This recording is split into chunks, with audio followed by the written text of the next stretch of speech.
If somebody handed you a reasonable amount of money, do you actually have a plan for what to do with it? No, you're not ready. You don't have a plan. That was exactly me. Why some brands capture attention whilst others disappear into the background. Today's guest has spent years operating in exactly that space. Karin Drane is the founder of Curveball Events, a business built on connecting people and helping brands and personalities reach their full potential. After you graduated, did you? I didn't graduate. I'm a dropout. Twice. Kids don't follow me on this. I realized really quickly that Stockholm started to feel very small.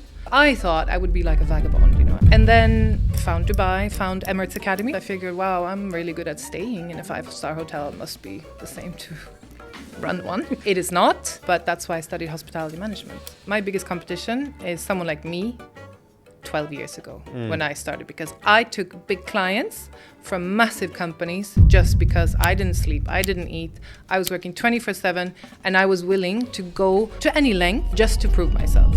When I was studying hospitality management, we also did chef school. I got overconfident, I guess. I put the raspberry coulis into the cream, immediately understand that this was not the right move. The chef comes around. He looked at it, then he looked at me. He took my saucepan and he threw it. He's like, "Do not put the raspberry coulis in the cream!" And I'm like, "I'm sorry, chef."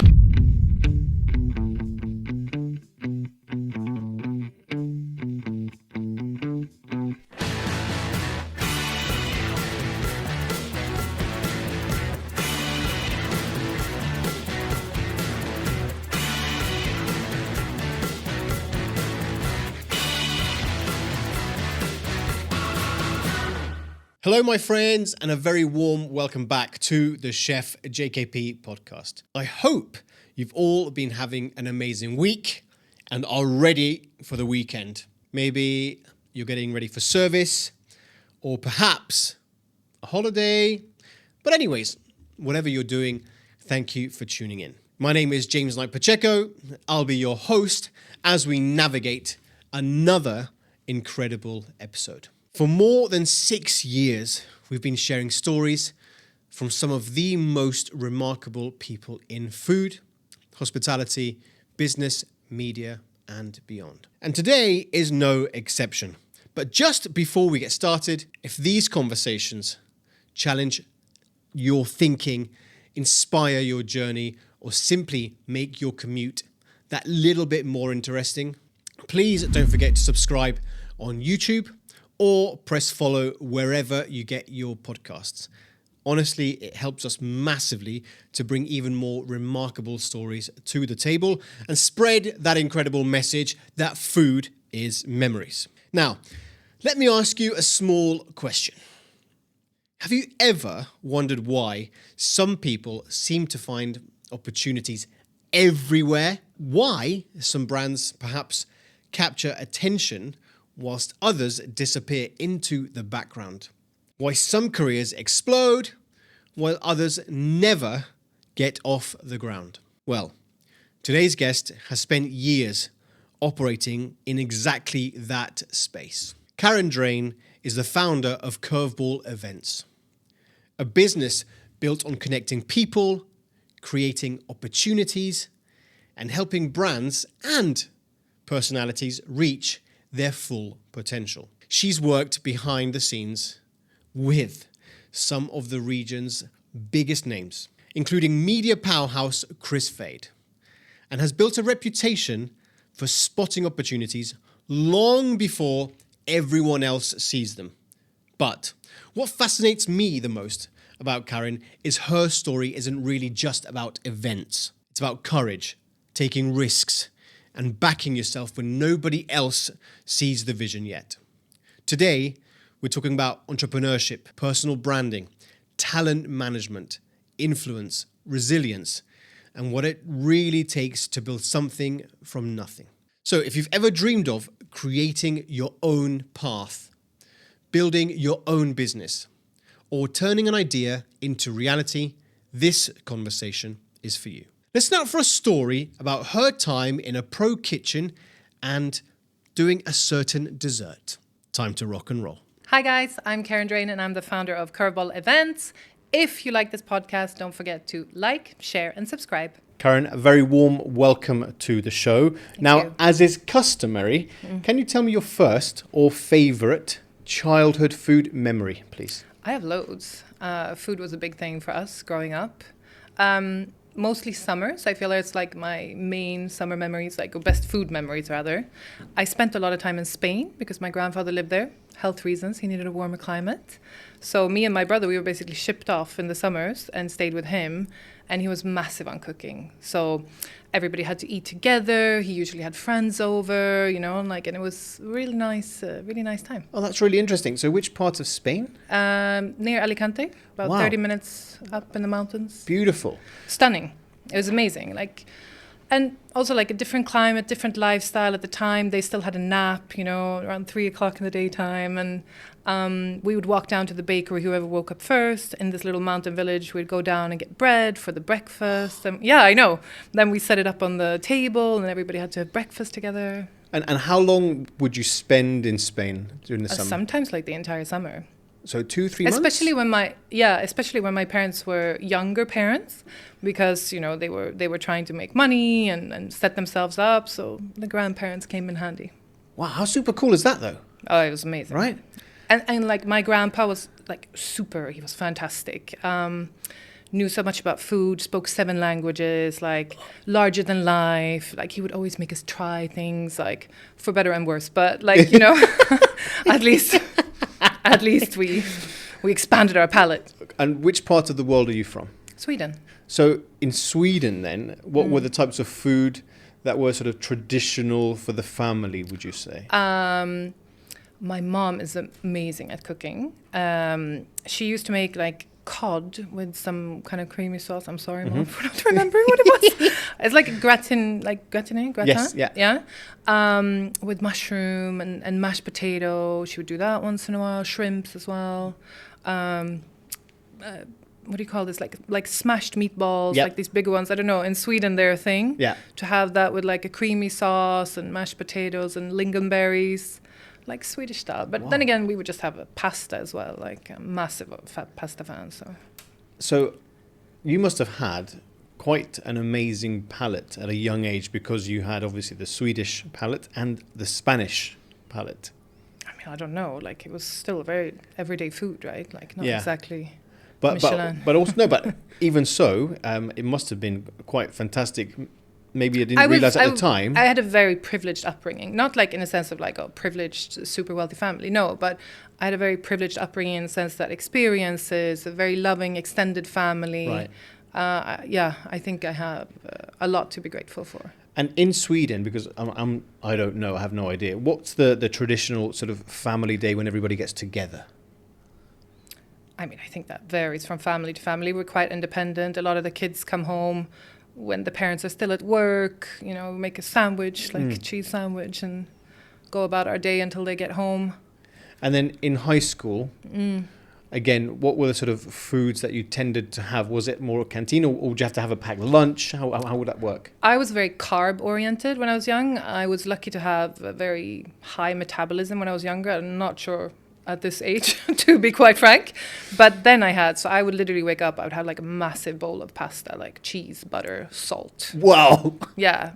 For breakfast? That for lunch. Yeah, 100%. Whoa. Yeah. That is awesome. It was amazing. And what were the sort of...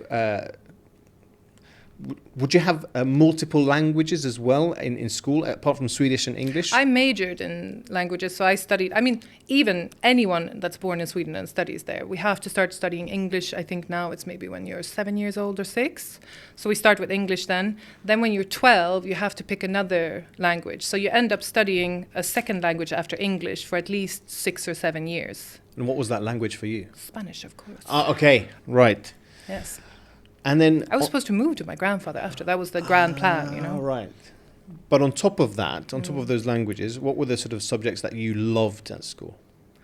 I mean, school was pretty easy for me, I have to say. The system worked for me. It's easy for me to memorize things, and so the system really worked for me. So I sailed through school, I want to say. I put minimum effort. to get good grades. And then I was lucky that I was in a girls only class. Well, there was like 2 boys, but they didn't count. Predominantly women in high school. So from like age 16 to 18, 19 when you graduate, we were all girls in the class. And I'm a feminist, but it was such a supportive environment. Like, it was so lovely to just have groups of girls that were super ambitious, and like it was a great environment. So what did you sort of want to follow up on after you graduated? Well, life threw me a curveball. I was supposed to move to Spain to live with my grandfather and deepen my knowledge in Spanish, try to become an interpreter, and then aim for like, diplomacy track, ambassador. Like, that was my plan. He passed away, unfortunately. So my life just flipped upside down. It was in the last year of high school. So after that, I took just a spare time job. Like, it was full-time, but just seasonal. And then I applied for law school because I just didn't want to have an empty gap in my CV. So whilst I thought, like, I need to do something useful until I figure out what I want to do. So I was like, but law school, why not? But law school, I mean, law is quite hardcore. Yeah, but generally. It also looks great on your CV. Yes. If you can do it, why not? So who made that decision? Was it yourself? Was it part of your family? So you wanted to do it? Yeah. And what drove you to make, specifically for law? Because it's quite, full on. Honestly, I think I like the structure of it. I obviously, at the time, I liked the clout of it. I like being smart. And I thought I would have a knack for it. I was really good at discussing, arguing, So, and I did. I did fairly okay with very limited effort in law school. I wasn't like the highest grades, but considering the effort I put in, I did all right. Like, and that was in Sweden? Yeah. So after you graduated, did you go straight into... I didn't graduate. I'm a dropout twice. So what happened? Kids don't follow me on this. But what happened then? Because you took quite a solid decision to, of course, go into law, but you dropped out because... Well, that was the thing. I was going to do that until I figure out what I want to do, or if that's what I want to do. Right. So I realized really quickly that Stockholm started to feel very small. I traveled a lot during when I was studying at uni, and I just felt like I wanted to end up in a profession where I could pack up and leave without having to restudy or start from scratch, which as a lawyer, it's a bit harder to move countries. So I thought I would be like a vagabond, I'll live a few years in a country and a few years here.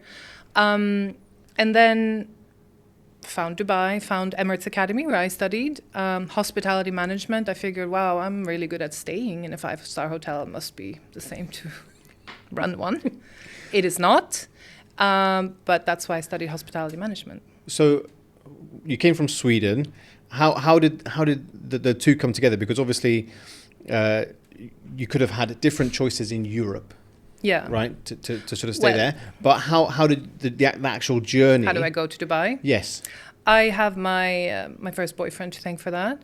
He was a stock analyst, and at the time he was telling me there's a financial crisis coming, so if you're going to go somewhere, you have to go Middle East or Asia.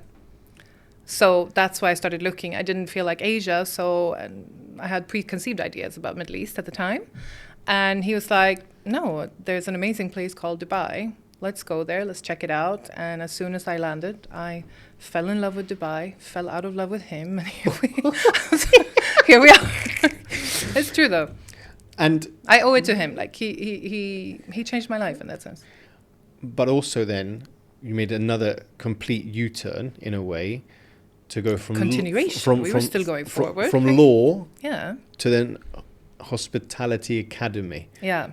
And why was that pivot? Because I thought that was broader. So it would enable me to, okay, if I graduate hospitality management, I can do that in Dubai. I can do that in England. I can do that in the US, wherever I want to be. Did you enjoy it? I had a lot of fun. It was a lot of fun. What was the toughest parts for that course?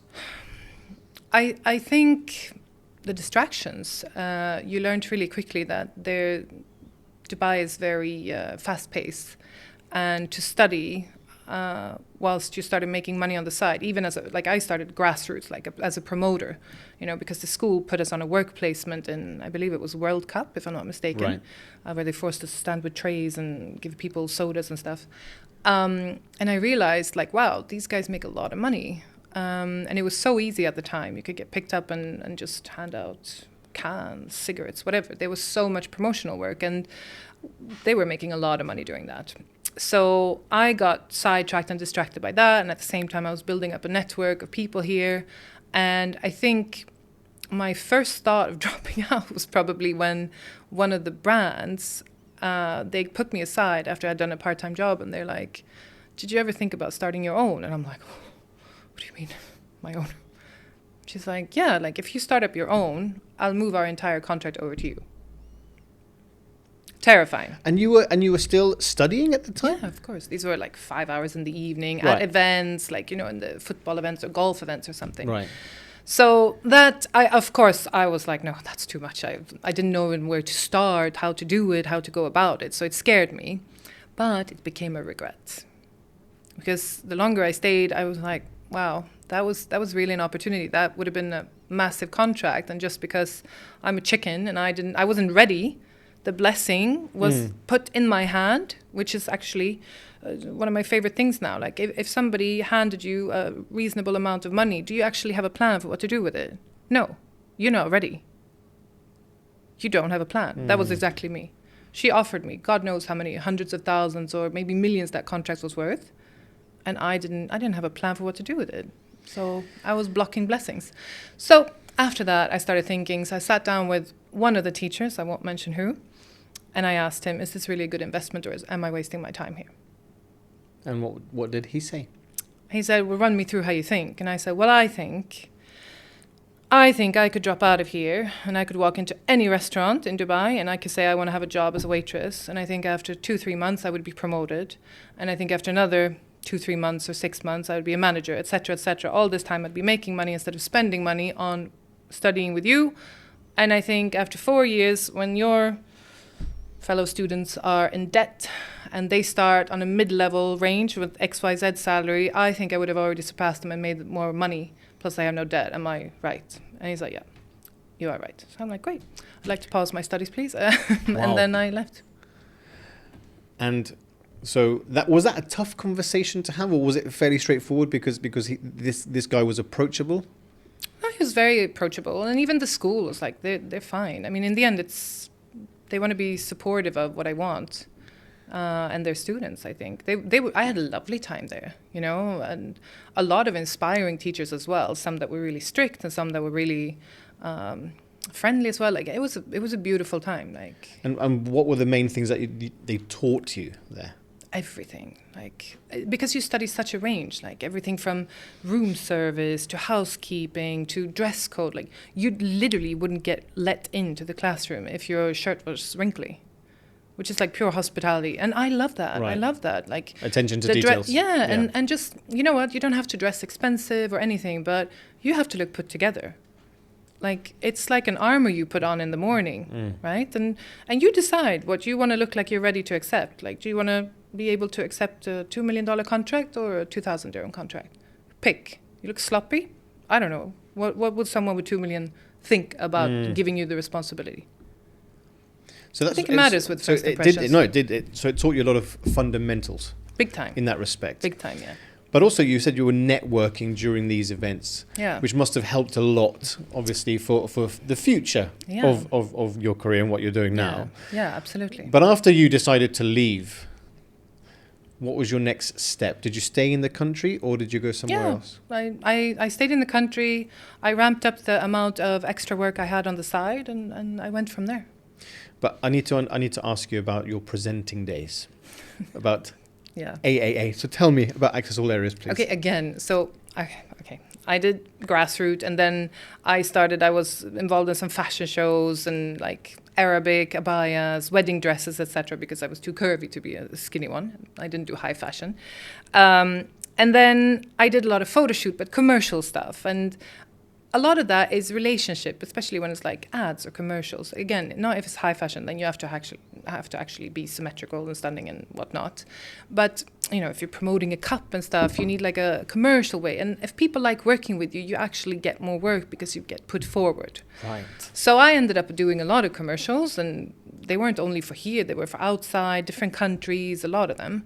And one day, one of the casting directors called me and he's like, yo, we're casting for a TV show. It's like a music program. All you have to do is introduce the songs, like top 10. I was like, great. How much do you pay? Like, that was the question. It still is the only question that matters. So I went and I didn't think much of it because I just thought like, great, I'll just do this. Horrible flop. I was so nervous. I stuttered. I sucked. Like it was a disgrace because it was like in an open office area and they just told everyone to be quiet and then they expected me to perform. It was really, I felt really vulnerable, you know. And that was your first time presenting? Yeah, I'd never done that. So I messaged him after. I'm like, yo, I'm so sorry. Like I disappointed you. That sucked. I know I could do it though if I got some time to practice and things. Right. And he's like, it's okay. I'll hire you. I'm like, really? And then I didn't think much of it. I just went there once a week. I recorded for half an hour or so, and they put it together. It was airing like, I don't know, six days a week or something, and I barely watched it. And then by the time 3 years had passed, I was pregnant with my twin girls, and I was like, I think we need to put a stop to this before. Right. I don't think anybody's looking to see a world globe like you know. But you must have enjoyed it. It was fun. It must have been quite cool also to meet different people. I think like for my grandchildren, again. like I'm going to get a lot of clout that I would like, because they won't know. I could just say like, oh, I had a TV show for 3 years. Like that would be good, but yeah. So after you had the beautiful twins. Yeah. What was the sort of next step for you to go back into work? Well, my next thing was that I got another opportunity to start my own. So again, networking, dinners, meeting people here, there, blah, blah, blah. I had met someone through a group dinner and run into him in a mall. He's like, oh, it's you. You're in events, right? And I'm like, yes, I am. This time I am. And he's like, I have a holding company and I have an event license that's sleeping. I need someone to run it. Would you be interested? Yes. I was like, yes, but this needs to be a partnership. And I toughened up a little bit, right? I was like, and I need to hire someone to... So I hired my old agent. I called her up like, okay, do you want to work for me? She cussed me out, and then she said yes. So she left her full-time job that she had for years to join a startup with me. Yeah. Well, that's a big leap of faith, though, which is incredible, right? Yeah, we had so much fun. We made money from day one. She was fantastic. I was just learning from her. And then I tried to refine, and then we continued on this. But then, what about GE? And because this is also quite a big deal in your career. Mm. So you were running your own business. Well, that business, after like less than a year, we realized that this holding company couldn't keep up because there was only one decision maker and they had a lot of transactions. So we split from them, and I informed our clients that, hey, we need some time before we set up an event license. And one of the bigger event companies that used to delegate operations to us was like, yo, why don't you join us instead of starting your own? We're like, no, we're going to be entrepreneurs. What are you talking about? And then she's like, no, for real, like, why don't you join us? And then I had a conversation with Mary, my business partner at the time, and I'm like, Mary, why don't we start working with them? Why don't we learn everything they know? Like, we don't know how to put together pitch decks. Like, we will learn and we'll be on their payroll at the same time. Like, that sounds like an opportunity to me. And she's like, okay, fine. So we did. We joined them. We had so much fun. And how did I get to petrochemicals from that? Wow, it really sounds like I've jumped a lot around in my life, doesn't it? No, but it was required for you to get to where you were. It's still been moving forward. Right.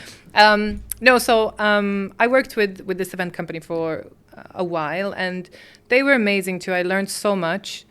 Very steep learning curve, but I've got burnt out, and I had so many client contracts, so many pitches that I couldn't keep up, and I was exhausted. I was literally burnt out. And I realized plus you're a full-time mum, which is also like a hardcore job. At that time, I didn't have my kids yet. That was before I set up Curveball. Right.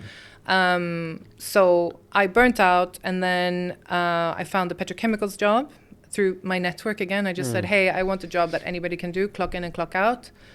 That's it. This is how much money I want to make. Anybody got any leads? That's networking. Right. That's how I found that job. Ended up joining this company. The president was phenomenal, still a very good friend of mine, mentor to me, like huge impact on what I think leadership is. And I joined them, and I said, because they obviously said, like, you're overqualified to be sitting in the reception and being in like an office manager. Like, what are you doing? I said, well, I just don't want any pressure. I need to relax and take it easy. So take advantage. I just want an NOC so I can start a company, because at the time I wanted to set up a pet nursery. And they gave me the NOC, but because my old clients from events started calling, I set up an event company to handle it instead. So quite a whirlwind, though, yeah. you know. It was 2014 in particular was a very wild year for me, because I had started working with them. I was quite established, but then the event company, I started that due to demand, started immediately. So my evenings and weekends were just work for my event company, right? Even though you wanted to chill out? No, I was young. Okay. I was young. There was no chill out. And there shouldn't be any chill out for people. Like, my biggest competition still is not my competitors that are bigger companies. My biggest competition is someone like me 12 years ago when I started, because I took big clients from massive companies just because I didn't sleep, I didn't eat, I was working 24/7, and I was willing to go to any length just to, for even a small project, to prove myself. That's my competition, still to this day. So I was crazy at that time, but of course, as I went on, eventually I got pregnant, and it was a lot to have a full-time job that was petrochemicals. I was still recording my show once a week, and I had Curveball on the side. So, and then with the twin pregnancy, it was a little bit a lot. Yeah. But it worked out, so. No, sure.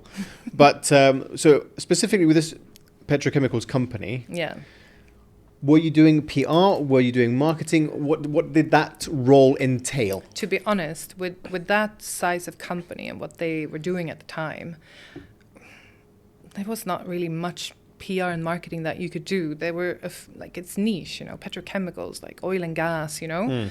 There's very few events that is interesting to sponsor. It's more a gesture to sponsor, to show your position in the market.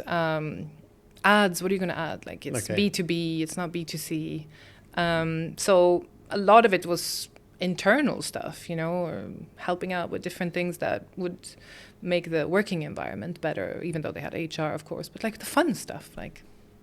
But you were in that role for roughly 3 years or so. Yeah, something like that, I think. So you must have enjoyed that. But at the same time, you also had Curveball Events also running. Yeah.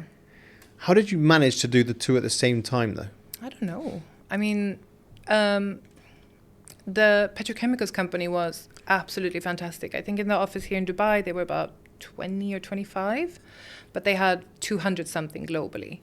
And it was just the best working environment. Like, phenomenal leadership, great vibes. Everybody did their work.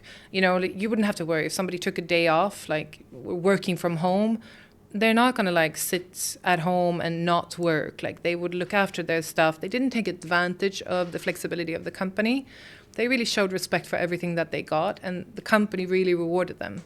And they had tons of employees globally that have been there for like decades with them, like it's a part of the larger company. So I just found it immensely inspiring. And the entire C-level was like, they were phenomenal in terms of doing speeches and having the rapport with people. Like, they were so charismatic, and I just thought, like, wow, they work so hard and they're so smart, but what a phenomenal working environment. Like, just loads of fun, loads of celebrations, ordering food here, there. Like, it was just, I found myself really grateful for being part of that, and I felt lucky that I had found that, and it was just phenomenal. So at the same time, you're running your incredible events company, which is Curveball Events, right? Why the name? Because Push Events wasn't available in economic department, okay? Like, Curveball was the second. I was brainstorming names, and I wanted something that was unique, and I was a new, excited, accidental entrepreneur, so I wanted to have something unique and original. So I thought, like, maybe a curveball, because you think it's coming towards you, but it goes somewhere else. Like, I thought, oh, that's... It's a cool name. I mean, yeah. It is a cool name. It's worked out well. So for people who don't know what your company does, can you tell me, what's your elevator pitch to clients? Well, what's my elevator pitch to clients? We do corporate events. We make sure that they don't stress. We remove the headache and we take responsibility for it going well. We also build exhibition stands, both here and internationally. So design, build up, again, project management. We remove a lot of headache and we're fun to deal with. My entire team is fantastic. So that's the main thing that we do. And then we have one department, which is the fun one, of course, which is talent management, where we have the privilege of representing some of the biggest profiles in the region. And we've been doing so for more than a decade, the majority of them. And that's a lot of fun because, we negotiate, we close deals, we go to events, like it's happy clients, it's fun clients, it's very fast paced. We're in Abu Dhabi, we're here, there, everywhere. So then I'll talk about those two parts. First of all, I'll talk about the events, and then I'll talk about the fun stuff. Yeah. So with the events, how stressful or not stressful is it when you're dealing with several different events at the same time? There's a certain charm with that. I don't think it takes a certain type of person to be in events. Because the stress and the adrenaline, almost always something goes wrong. It's just like on the scale of like 1 to 2020, how bad is it? That's the question, We try to keep it further down to, Yeah. So, but there will always be something wrong. And I think for me, the world of difference that has at least made it for me is the people that we work with. I realized quickly that I am not the best at doing events. I have the ambition, but not necessarily the ability, especially not after having children and all the at least additional anxiety it brought to my life in terms of like risk awareness. My kids were such a blessing, but like after that, I found myself like, oh my gosh, there's a corner. That thing can fall. What about the wind? Like I became so anxious about things going wrong after becoming a mother. So now I'm banned from on-site. Like during build-up, I go and I check, and then they send me off just so it doesn't contaminate the stressful vibe. But that's made a difference because my strength is probably connecting with people and identifying clients that we are compatible with. That are professional, that know what they're doing. They know more or less how much budget they have to allocate for a project, and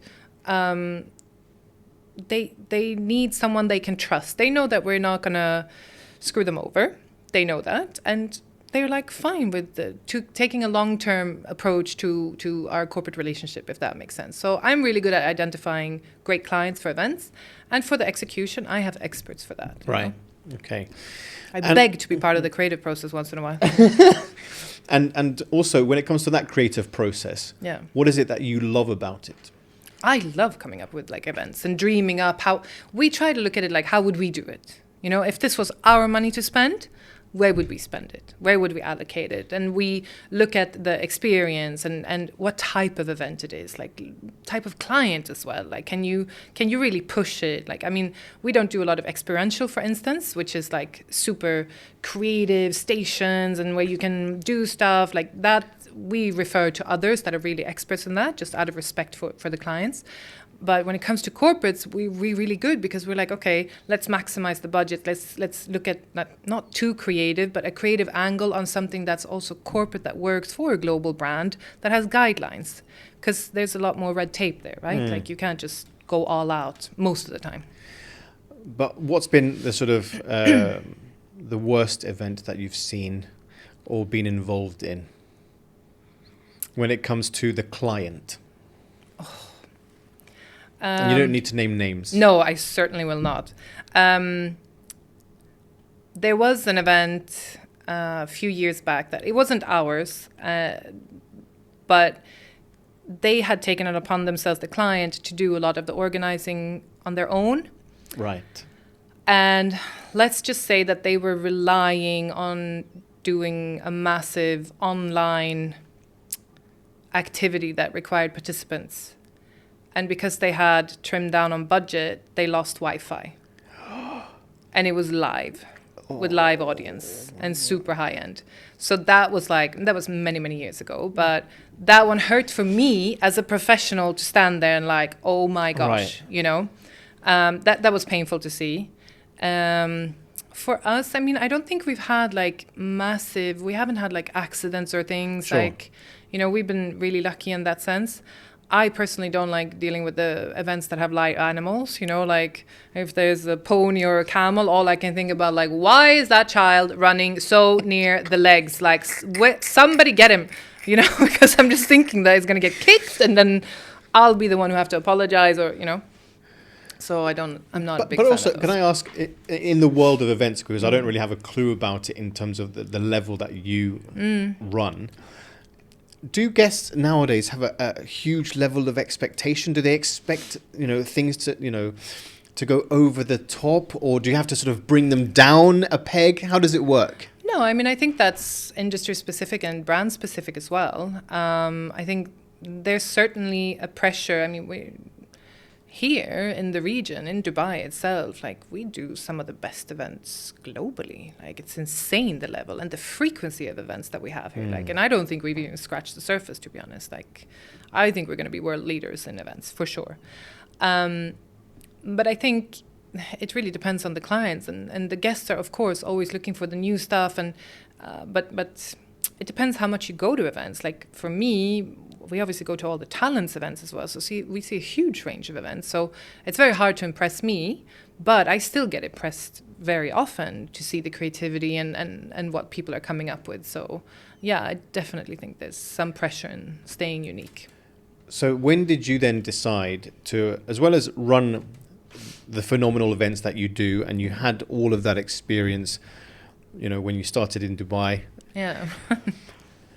How did the company then pivot to go towards talent? I met Chris on my first big event. Like, I was still very, very small. I was a few months in, and a few months or maybe, yeah, something like that. And I had a client that booked a product launch through me.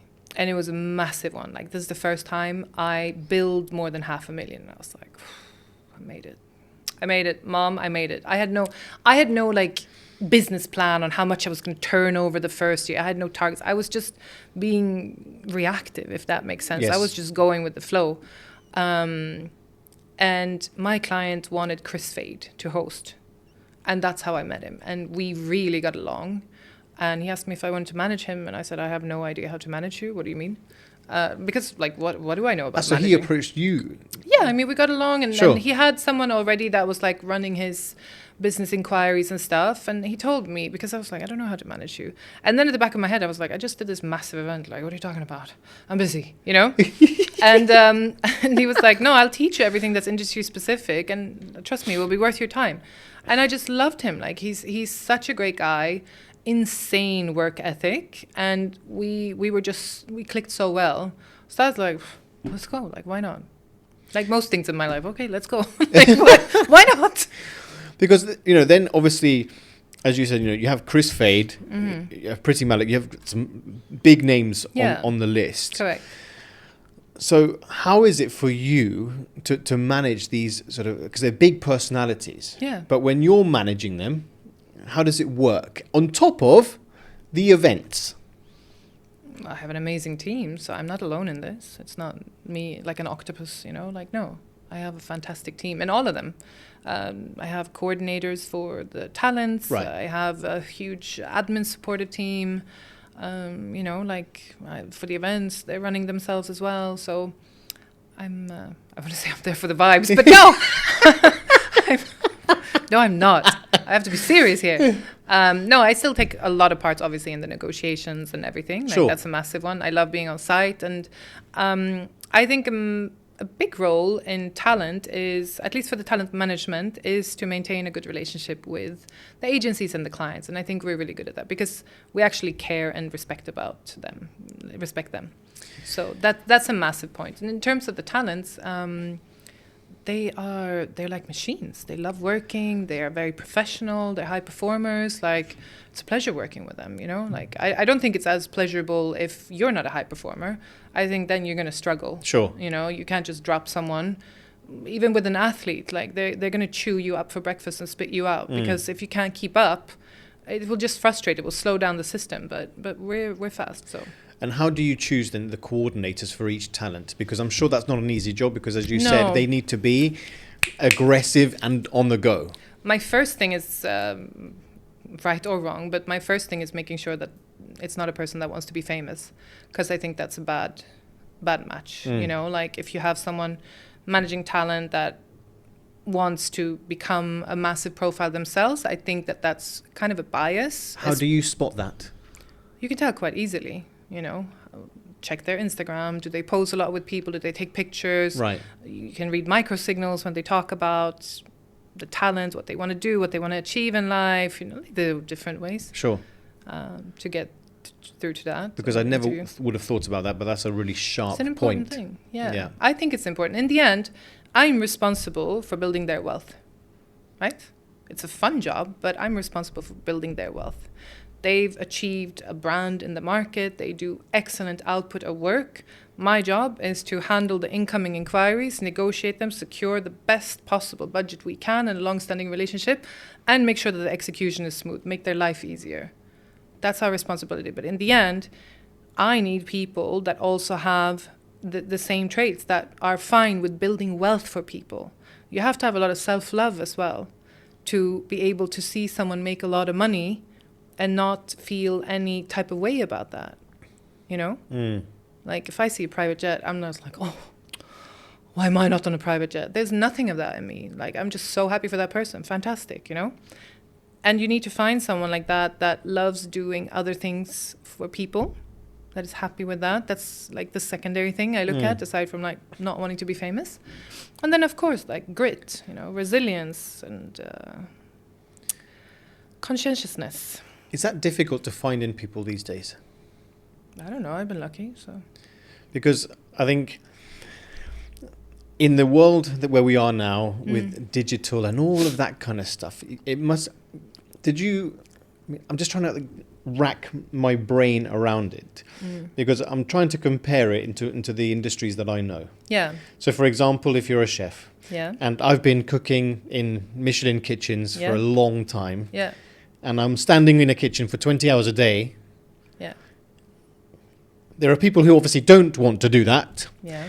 Because, you know, they may think it's unfair, or they may not want to progress, and all of that kind of stuff. But it's also that, as what you just mentioned, grit and determination. I'm just trying to think whether it's difficult or it's easy to find that sort of trait in people who want to see it, right? Yeah, because you can see, like, you some people, you can put them as a cleaner, and you know they're going to do the best they can, and they're going to have a great attitude, and they're going to stay longer if they need to. And you're going to put someone on a fantastic salary, and the first thing they're going to do is work from home or take a few days off if they can, you know. Nothing wrong with that, but they might not be as eager to prove themselves. Like, I feel like it's an internal thing, you know, like I don't expect my team to answer in the evenings and weekends. It's not something that says, but they do it, not for me necessarily, but out of love for the talents, out of self-respect for the work. And I have that trait too, you know. So I think when you find those kind of people, it's important to really value them and retain them, you know. Like, that's a massive thing to, I think, over the years, you know, to grow with people is such a gift as well. And you get to know each other, and you kind of forge this bond as well, because life is not easy. Whoever said that lied. I mean, yeah. So there's something nice with finding out, like, okay, someone's going through something here, I'm going through something, they're going through something, and you kind of live through that together and come up again afterwards, you know, and you find out, what is this person motivated by, like, what makes them happy, what moves them, like, you learn people the more time you spend. 100%. Quantity rather than quality in terms of the hours, you know. Because look, on this particular show, we always, doesn't matter what industry we're in, we always talk about Formula One levels. For example, Formula One kitchens. We talk about the highest grade possible. So when I'm thinking about what you do in your job, it does sound like you are a Formula One level, top tier agency and talent agency because of the way that you are managing that whole business. You need to be continuously on the go, and the people behind you must also be of that caliber. Yeah, I think so. And I think, listen, there's a lot of tremendous companies in the region, both in the events and the talent space that I am. And what's funny is that in the beginning, I used to look at everyone as competition, but the longer I got into it, like I'm pretty sure I work with maybe 80% of my competition in the talent industry. Even like other talent management agencies, we send business back and forth. And a lot of event companies I have strategic partnerships with. So there's so many people that are phenomenal, and it makes no sense to compete with them. Like in the end, when it's a better outcome, you might as well collaborate instead, in my opinion. But then, if we go particularly to Chris, he's obviously been in the region for a long time, very, very well known. Yeah. But then when Dubai Bling came along, how did that sort of elevate his profile? I think it definitely elevated it internationally, here as well, but predominantly internationally. I think it put him on the same trajectory as he was here. We used to be able to have meetings in the malls and do catch-ups before for business, whereas now, a few years later, we don't do meetings in a mall because it's like, a lot of people that know him that come up with him, and that's lovely and he enjoys it, but it's just not great for us to sit and have an hour of quality work. So things have changed in the way that how much he's recognized here. And I think that was the jump for his international as well. Like, even when he goes to Australia or the US, like he gets recognized anywhere he goes now, which I think was really nice because I think he's such a positive and like full of energy type of guy, very PG. I'm very happy for my kids to watch his content. You know what I mean? Like, I think he's just a really good role model. Yeah, very family orientated as well. Like, it doesn't matter which age you are. I just think he brings a lot of joy to the world. So I think that was nice that he got a bigger platform as a result of that. And are you also navigating the contracts for when he goes to Australia, or if he goes to the Grammys or the Oscars and doing all of this kind of stuff? That must be quite cool for you to sort of deal with in the background in a way. Yeah, I have a crazy job, like pretty crazy stuff. Yeah, we're always backstage. It's wild. And does that also and do you get even more massively impressed or not so impressed when you're abroad with Chris, or just seeing what's happening in the background? Because you must learn a lot from great mistakes and also learn a lot from the things that you may not sort of agree with. I mean, I think it's a privilege to be part and see all of this. I think it gives a lot of insight for sure. I don't want to say I'm jaded, but I think maybe it's something that's quite normal for us. It was more fantastic in the beginning. Now it's just it's our domain in the end. Like that's where we live, right? I mean, not the Grammys, obviously. That's something separate. I didn't go with him for that, but like no, but still. Obviously that type of level is insane, right? But no, I think this is where we live. Like it feels very comfortable for us.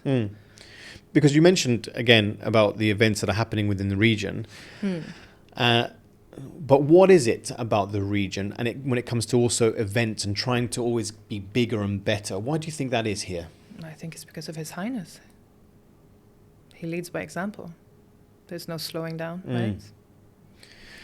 And where do you see that space going when it comes to events? Do you just see things getting much bigger and better and brighter? I think so. And I think, the UAE has so many portions of it. There's a lot of room to grow. Like, you have other Emirates as well that can ramp up the entertainment and do a lot more. Like in Dubai, of course, we're just the frequency, the levels, like it's unlimited, right? But we also have a lot of other Emirates around it where I think there's a lot more space and the trajectory will be a lot steeper. Because I'm just trying to think, I mean, for me also, whenever I've dealt with sort of large last-minute events, especially with catering. Oh yeah, hectic. I'm always I'm always the same as you in the sense that by the time I get to the event, I don't care about the food. Yeah. I'm thinking about what can go wrong, what cannot go wrong, what's 100%. wrong, what's right, temperature, Yeah. black, like the wind, the sand, Yeah. well, like all of that sort of thing. Yeah. But also, you're right. I think I've done events all over the world, but the ones that are here, they blow everything else out of the water. Yeah. Really. Mind-blowing. Yeah, it is absolutely mind-blowing. And maybe that will become the benchmark as well. Maybe a lot of people will take inspiration from here. Maybe we will export a lot of event concepts or protocols from events, right? Like, especially also with the cars, right? The car events that we have also, whether in the desert and all of that kind of stuff, there's just like, it's huge. Yeah. And you'd know better than I would. I don't know. I don't drive, so. I'm a passenger princess for life. But then in the second part of your job with the talent, how do you, if people wanted to be signed up to different agencies, let's say, what's the best way for them to be spotted, first of all? What a good question. To be spotted, I'm not sure if spotted is enough. Like, they'll get spotted if they have a big profile and they're going viral, etc. Like, a lot of the agencies are looking for new talent, right? A lot of the agencies don't manage talent, but they just want to do one-off gigs, right? So they, instead of taking a commission, they have a buy and sell price, which usually is more profitable for them.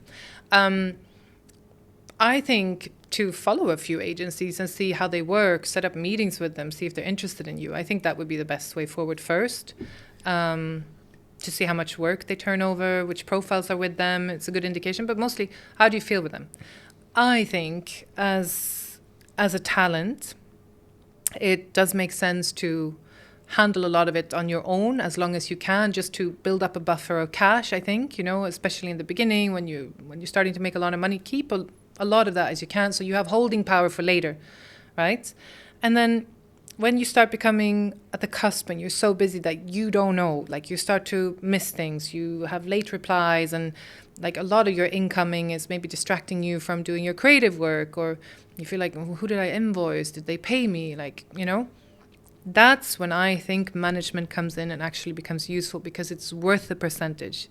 That is headache that no longer serves you. You pay someone to remove that headache and handle it. They make that their only mission to do. And you focus on being creative and still staying in touch with clients and being lovely and easy going and so on. But that's when I think you need to go to another bigger agency. I think initially it's good to sign a contract with someone who represents a lot of different clients, not only talents, in my opinion, because you get spillover work.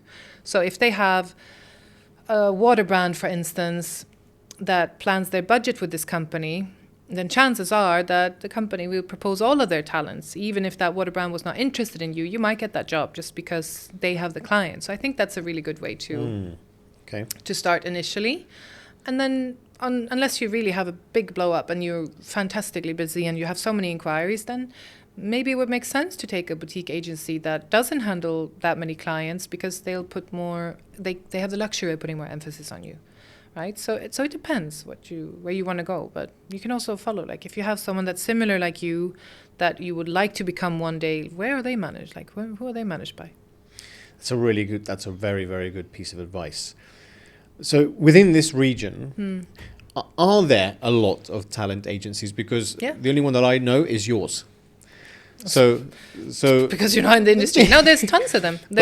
And some of them, not some, but there are a lot of really, really good ones. Yeah, absolutely. So if I put a theoretical sort of scenario for you, obviously we also have a lot of hospitality industry professionals, and people from the age of sort of also 12 who want to get into the industry. Of course, they see the likes of Gordon Ramsay, Jamie Oliver, and all these sorts of things.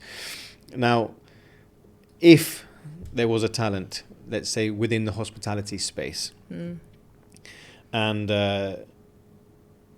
they show potential, and then they've had the meetings with the agencies, so on and so forth. How do they take the sort of agreement forward? Because if they're not necessarily finance savvy, and it's the first time they're going into a contract. Like what they should look out for? Yes, exactly.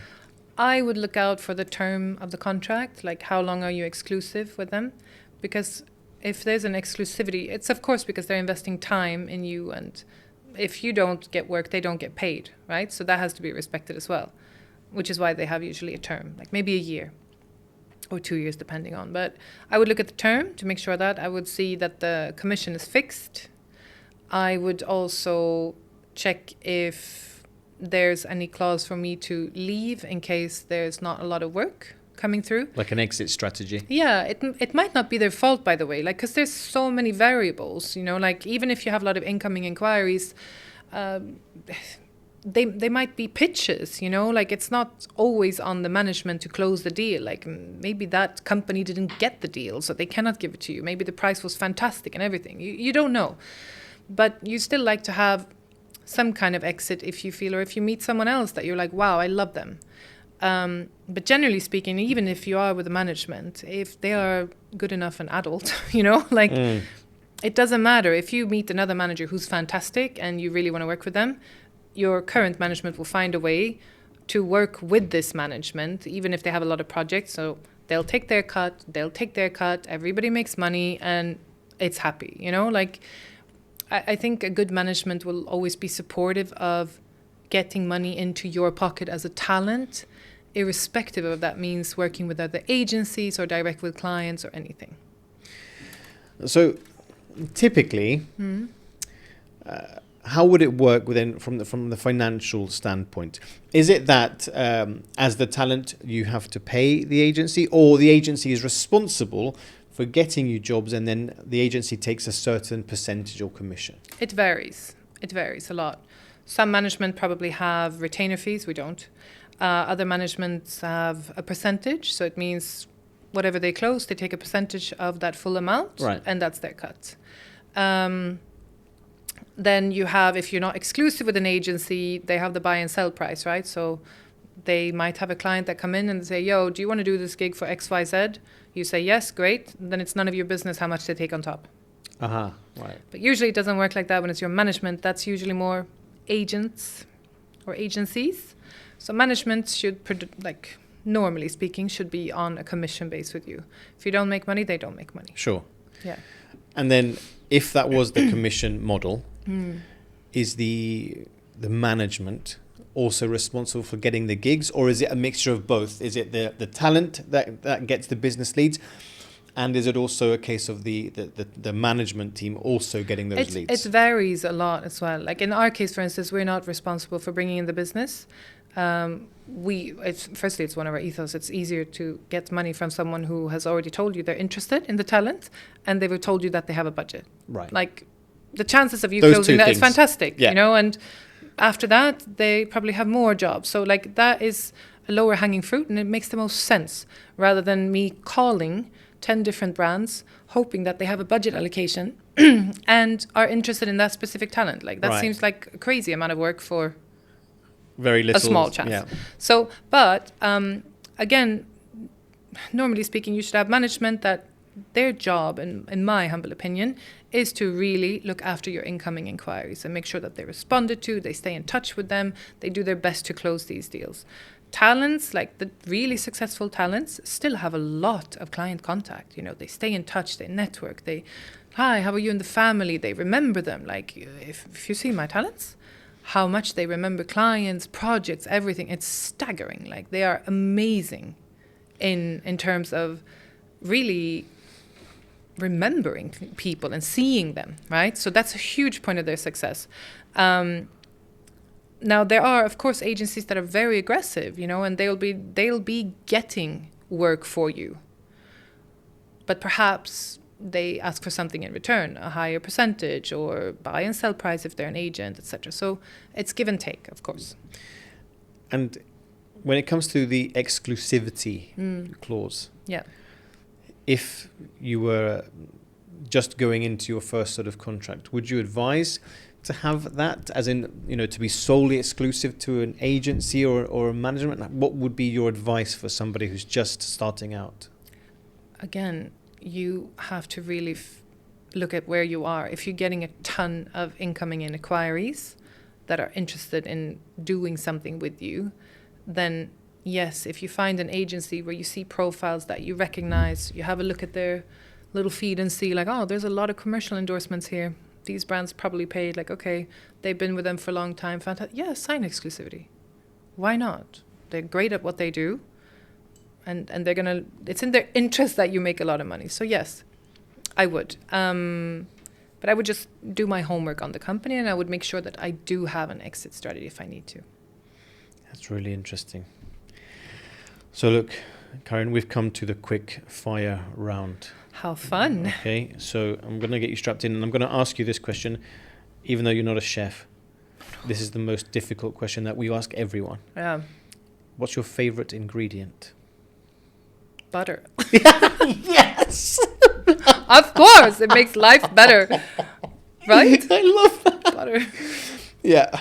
Do you know what? That is the chef's favorite, by the way. I knew it. You know, well done. I'm impressed. Thanks. Spicy or pickled?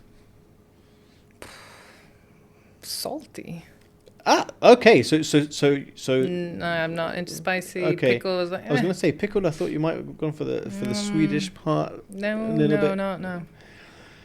Princess cake or cinnamon buns? Oh, please, not even a question. The princess cake. When I go home to Sweden, no word of a lie, my mother greets me at the airport with a princess cake, portion of that, and a Red Bull. What a legend! Oh, my mother. Oh my God! Yeah, Brilliant. It's amazing. Meatballs or gravlax? Gravlax. I don't eat minced meat anymore. Okay. It's not my thing. Unless it's kibbeneh, in which case. Yes. Oh, wow. Yeah. Nice. Pickled herring or surströmming? Are you insane? Are you okay? No, none of them. None of them? No, they're not my type. Okay. Even herring is like... Even herring? An acquired taste. I was going to say... I think I've had my dose for the lifetime. I think I remember a show where Big Rossi opened that... surströmming in the studio. Yeah, I've never actually had it. I won't. Really? No, I'm I don't think. surprised. But what's your top 3 favorite Spanish foods? Paella for sure. Gambas conejillo, I love it. It's prawns with garlic. What would be my last one? Oh, I don't know what it's called in Spanish, but my grandfather used to always give me these small fish with like deep fried. They were amazing. Mm-hmm. I don't know what they're called, but they were fantastic. We call them white bait. Oh my God, aioli as well. Aioli. Yes, yeah. It's the best. Oh my gosh. So then, apart from Spanish, in this moment right now, what would you say are your top 3 favorite cuisines to eat? Italian.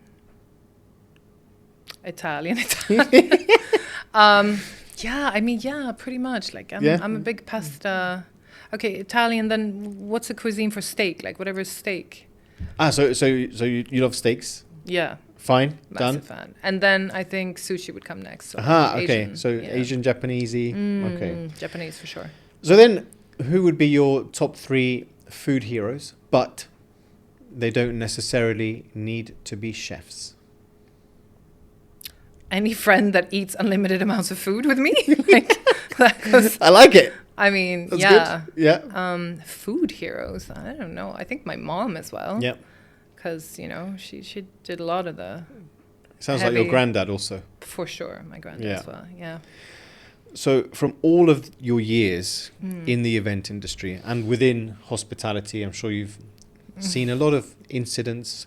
But can you tell me the funniest, the restaurant, kitchen, or event incident that you've seen or been involved in? Okay, so when I was studying hospitality management, we also did chef school. So I've done some kitchen service. And for the longest time, I was a teacher's pet. Right. The chef loved me. I did everything right. But, So knife skills, everything. Oh, you man. were like... like Julienne, like Very I good. was... Oh, yeah. Okay, so you were like machine with the knife. Teacher's pet. I'm not kidding. So we had all these stations, and then I got overconfident, I guess. So we were doing, I think it was panna cotta and raspberry coulis. Yep. And for some reason, I was like, man, did he really put the raspberry coulis into the cream? Like we were boiling the cream and he was very grumpy with everybody else. Sorry, Mr. Kitts. And I was like, chef, I put this in there. He's like, yeah, Karen, yeah. I'm like, great. I put the raspberry coulis into the cream. Immediately understand that this was not the right move. And I'm like, but I was like, I must have been, my colleague on the side, she's like, why did you put that? Should we put that? I'm like, I don't know, didn't you? And she's like, should I? I'm like, no, wait. She does it because she knew that I was the, The chef comes around, he looks at mine and the disappointment, oh my God. He looked at it, then he looked at me and he was like, he took my saucepan and he threw it. He's like, do not put the raspberry coulis in the cream. And I'm like, I'm sorry, chef. I'm sorry. I was so nervous. Like, he was like, go get new stuff. And like, it was character developing, but I was so scared. I ran in and as I was chopping the raspberries, I accidentally chopped something and I was sure it was my finger. I was like, it was my nail. And I'm like, I was too scared. I'm like, I can't get a new strawberry. I'm like, it's going to have to be cooked with a nail. I don't care. Like, but yeah, I loved Mr. Kitts. He was amazing. Shout out to Mr. Kitts, total legend, that guy. Yeah. And we miss him here, I have to say. What advice would you give to a 16-year-old Karin? Hang in there. It gets easier. Hang in there. Soon you get to choose your friends. You don't like your workplace, you can change it. Nobody's going to be able to bully you because then you just report them or you move to another location. You don't have to stay in a class. You don't have to stay in a box of what somebody says that you are. You can do whatever you want. It gets easier. Hang in there and just go for it. Karin, this has been a phenomenal conversation. It's been great. Now, if anybody wanted to get hold of you through social media, how can they do that? I mean, just DM me. I don't get any DMs. Okay, so what I'll do is I'll put, so LinkedIn or not? LinkedIn, Instagram, I mean, yeah. So I'll put all of that in the show notes. You can. For everyone to get hold of you. On behalf of the Chef JKP podcast, I wanted to say thank you so much for taking the time to be here. Thank you for having me. And I also wanted to say a massive thank you on behalf of all of the talents that you manage, because they also do a phenomenal job because of you. And do not stop. Please, I hope you're going to get more people on board. And I know that you're going to blow away absolutely everyone in the event game, because you're already at that incredible level and your drive and your passion for what you do is phenomenal. So thank you so much. Thank you. Thank you so much. Thank you. Karin, thank you so much. That was absolutely one for the books. She even pushed on in the kitchen with the legend that is Michael Kitts. What I love the most about this conversation is that it reminds us that opportunities rarely arrive neatly packaged. Most often, they arrive disguised as uncertainty, a difficult decision, a risk, a leap of faith. And what Karin has shown throughout her career is a willingness to step forward when others hesitate. Whether it's building a business, managing talent, creating experiences, or helping people realize their potential, there's a common thread running through everything that she does. She believes in possibilities, and sometimes that's exactly what great leaders do. They see what could be done before anybody else can do it. Thank you so much for today. If you've enjoyed this episode, please support us by subscribing and sharing the conversation, and maybe leaving us with a cheeky review somewhere. And by the way, if there's someone in your life who's thinking about starting a business, taking a chance on themselves, or making a career move, maybe they've been putting it off for ages, then this might be the episode for them. It might be exactly what they need to hear. Thank you so much for joining us once again on the Chef JKP podcast. Until next time, food is memories.